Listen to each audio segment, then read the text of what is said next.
दोस्तों, मेरे पास आपको सुनाने के लिए कोई दुख भरी कहानी तो नहीं है, क्योंकि मैं जब इस इंडस्ट्री में आया तो मेरे साथ कोई फाइनेंशियल क्राइसिस नहीं था, मेरे ऊपर कोई जिम्मेदारी नहीं थी। मैं अच्छी खासी फैमिली से बिलोंग करता हूँ और मेरे फैमिली में मुझसे जो 4 बड़े लोग हैं वो गवर्नमेंट ऑफिसर्स हैं। मैं घर में सबसे छोटा हूँ, तो पैसों की कभी दिक्कत नहीं रही। इस बिज़नेस को देखने के बाद इस बिज़नेस में आने का सिर्फ एक कारण था कि इस बिज़नेस को दिखाने वाला व्यक्ति मेरा सबसे अच्छा दोस्त था, मतलब आज भी है, और वो हमारे और आपके बीच बैठे हुए हैं, हमारे great upline mister Amit Kumar Dubey sir. और मैं इस बिज़नेस में सिर्फ अपने दोस्त का दिल रखने के लिए आया था, क्योंकि पैसे की कोई कमी ऐसी थी नहीं लाइफ में, और क्योंकि बैचलर था तो कोई जिम्मेदारी नहीं थी।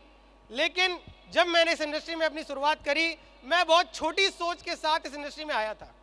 मैं कुछ गलतियां इस मंच के माध्यम से कन्फेस करना चाहूँगा आज आप लोगों के साथ कि जब मैंने इस इंडस्ट्री में अपनी शुरुआत करी, मैं बहुत छोटी सोच के साथ इस इंडस्ट्री में आया था।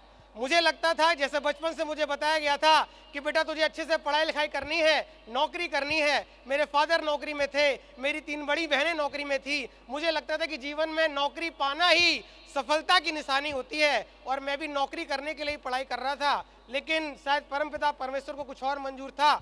यह बिजनेस मेरे सामने आया, शुरुआत की, लेकिन बहुत छोटी सोच से शुरुआत करी। और मेरी ये धारणा थी कि ये बिजनेस वो लोग करते हैं जिन्हें कोई काम नहीं मिलता।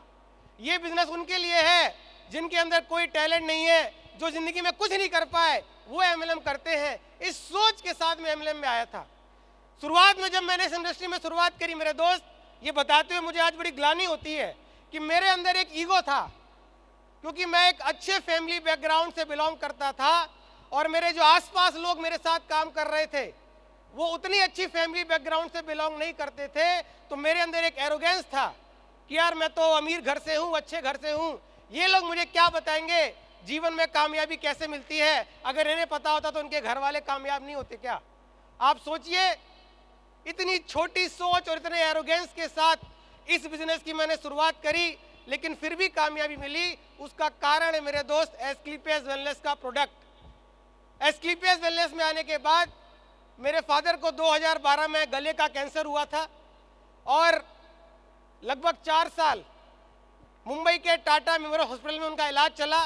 रेडियोथेरेपी, कीमोथेरेपी के रिपीटेड सेशंस हुए, और जब आपके बॉडी पर रेडियोथेरेपी, कीमोथेरेपी होती है तो बहुत सारे मेडिकल कॉम्प्लिकेशंस होते हैं, जिसकी वजह से मेरे फादर को डायबिटीज़, थायराइड, बीपी और गठिया की बहुत सीवियर प्रॉब्लम हो गई। मेरे फादर जॉब पर नहीं जा पाते थे। ऑफिस से एक स्टाफ आता था, कार में मेरे फादर को बैठाता था।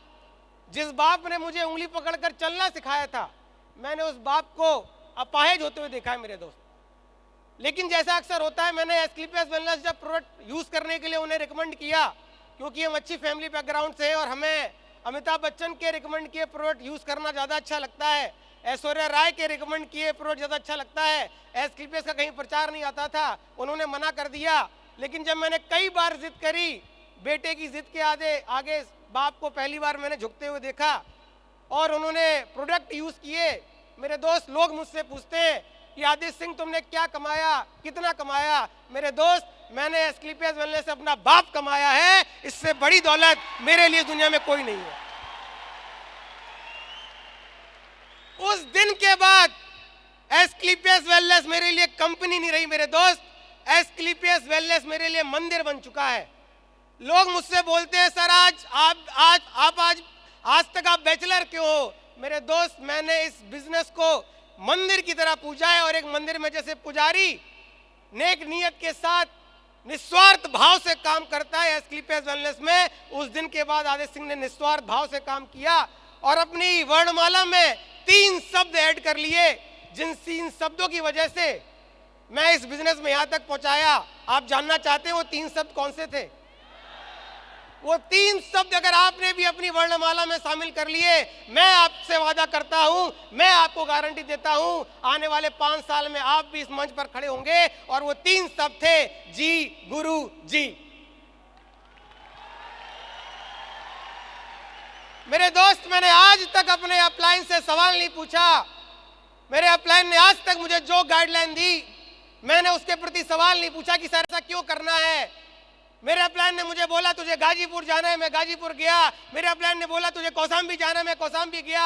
मेरे अपलाइन ने बोला तुझे सोनभद्र जाना है, मैंने सोनभद्र गया। मेरे अपलाइन ने बोला तुझे छपरा जाना है, मैं छपरा गया। मेरे अपलाइन ने बोला तुझे हाजीपुर जाना है, मैं हाजीपुर गया। अपलाइन ने बोला तुझे एसडीओ में काम करना है, मैंने एसडीओ में काम किया। अपलाइन ने बोला तुझे एसओ में काम करना है, मैंने एसओ में काम किया। मेरे दोस्त, मैंने शर्तों के साथ नहीं, समर्पण के साथ बिजनेस किया। और जी गुरुजी की ताकत समझिए,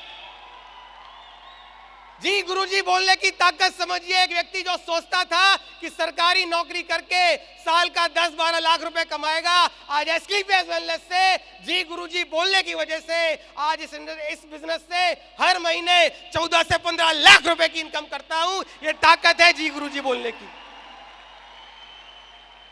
आप मुझे बताइए, अगर जी गुरुजी बोलने से आप भी आने वाले 5 साल के अंदर 14 से 15 लाख रुपए कमा सकते हैं, तो जी गुरुजी बोलना चाहिए कि नहीं बोलना चाहिए।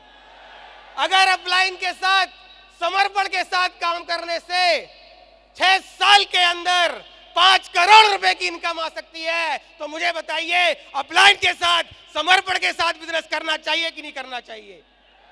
तो मेरे दोस्त, समय कम है, टाइम सब हो चुका है। मुझसे लोग अक्सर बोलते हैं कि सर हम काम कर रहे हैं, लोग हमारा मजाक उड़ाते हैं। मैं आपको एक ही मैसेज के साथ अपनी बात खत्म करूंगा कि कहने वाले कहते रहेंगे, कहना कोई बड़ी बात नहीं, कहने वालों को कहने दो, इससे ज्यादा उनकी औकात नहीं मेरे दोस्त, इससे ज्यादा उनकी औकात नहीं। तो बहुत बहुत धन्यवाद। आपके शहर में सेमिनार के इस फंक्शन के बाद में आऊंगा और डिटेल में अपनी स्टोरी दोबारा सुनाऊंगा। अभी समय की थोड़ी कमी है। मैं एक बार फिर से सभी अप्लायंस का धन्यवाद करते हुए अपनी बात को खत्म करना चाहूंगा। थैंक यू वेरी मच, बहुत बहुत धन्यवाद। Thank you so much sir. जोरदार तालियां फॉर मिस्टर आदित्य सिंह।